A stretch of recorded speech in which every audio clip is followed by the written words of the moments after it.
recommends a diet of fruit and vegetables with a twist. He says they have to be colorful.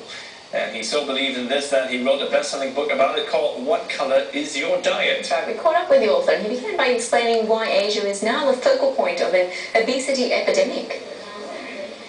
Well, the amazing thing is we've exported here to Asia our horrible diet, which is basically based on a lot of fast foods with hidden fat and hidden sugar. So if you were born between 1975 and 1985, you were born into the greatest nutritional disaster in the history of mankind, with the invention of high fructose corn syrup, which is a sweetener in all the soft drinks, and also hidden oils and fats in fast foods that were never there before. And of course they taste good to everyone, so everyone eats them, but they take a toll on your body over time. And so the thing is to get back to filling foods, things like fruits and vegetables, because the typical fruit is 70 calories, the typical vegetable is 50. And it's full of these colorful antioxidants that help prevent inflammation and all kinds of diseases. And then you need more protein. And my way I get protein every day is I have a shake every morning that I make with berries in a blender. And I have that every morning, and that's how I start my day. And I have about 35 grams of protein. Then I lift weights 3 days a week. I walk 30 to 60 minutes a day. So that's the answer. Protein not from meat sources. Well, the trouble with meat proteins, again, is that they're selected to be over fat. So now they choose cattle that are obese, overfeed them a lot of corn to make them even fatter, and then all that hidden fat. So a piece of prime rib might be 1,500 calories. That's all the calories a woman needs for the whole day. They have a place in America called the Heart Attack Grill. It's actually a fast food restaurant that sells something they call the quadruple bypass burger, which is 8,000 calories, 400 grams of fat. And if you can actually eat it, they have the waitresses dressed as nurses and they'll wheel you back to your car in a wheelchair. So it's an amazing, kind of tongue-in-cheek thing, but just to show you where we've gone with our food supply. Can you just balance out the diet? Can you say, I'm going to have my meat, but I'll just eat a few more fruits and, I'll be all okay? You can, to a certain extent. You do look at the whole dietary pattern. But as you fill up your diet with more fruits and vegetables, you won't be able to have room for much else. It'll fill you up. They're very filling because there's a lot of fiber there as well. And it's just healthy for the body in general. So, eating ocean-caught fish is a really good thing. Staying away from farmed fish. Staying away from red meat. Eating white meat of chicken. I notice a lot of people in Asia like the dark meat of chicken better than light meat. The light meat is much lower in fat. If you want it to taste like dark meat, put some spices on it and put some sauces on it. Well, you see, you sound like the guy who's going to depress all of us because it sounds pretty bland, the kind of food you're describing. No, actually, it's very delicious. You just have to know how to make it right.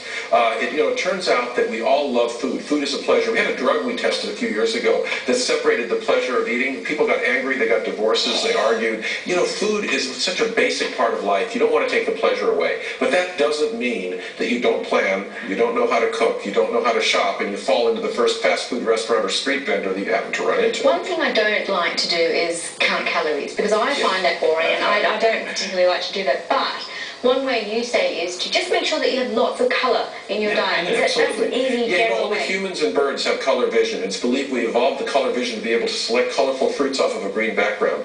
So if you fill up 2/3 of your plate with colorful fruits and vegetables, bok choy and broccoli and Brussels sprouts and all kinds of wonderful things, tomatoes and cucumbers and all these things, and have a salad along with it, now you've got a big part of your meal that's already very healthy. Now you can have that little piece of meat or whatever you'd like to have without a fish. Okay, so you don't have to worry about counting how much each No, I think the dietary pattern is much more important, and getting out and walking every day is really important. Get a little pedometer, count 10,000 steps a day.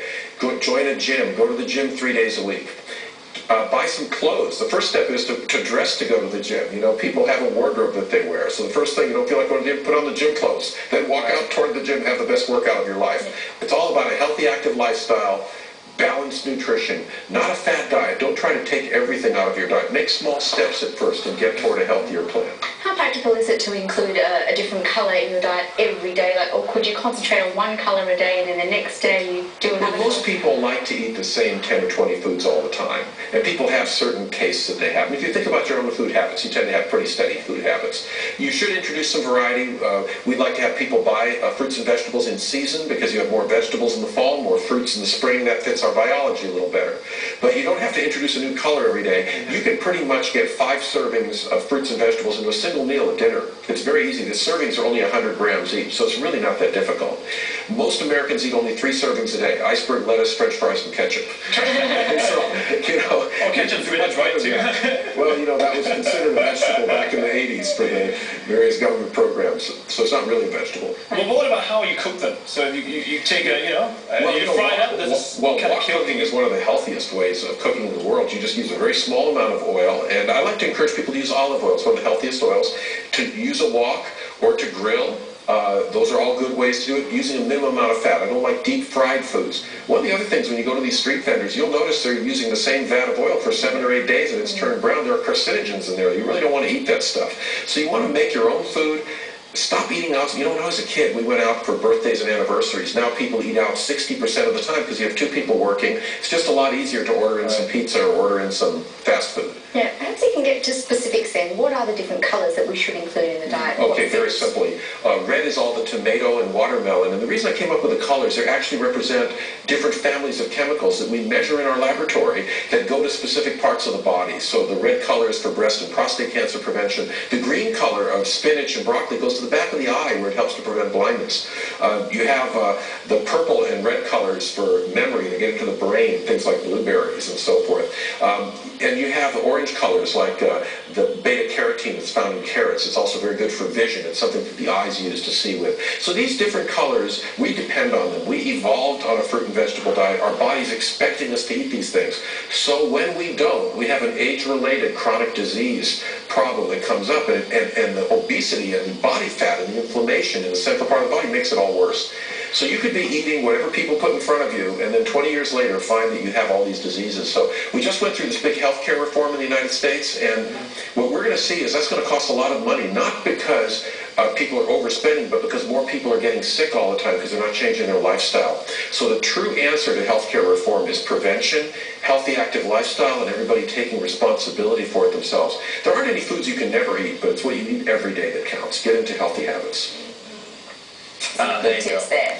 I mean, it helps because the food looks more enticing when it's colorful as well. I think so too. Yeah? Fresh vegetables and fruit always go down well for me. How many colours have you had today?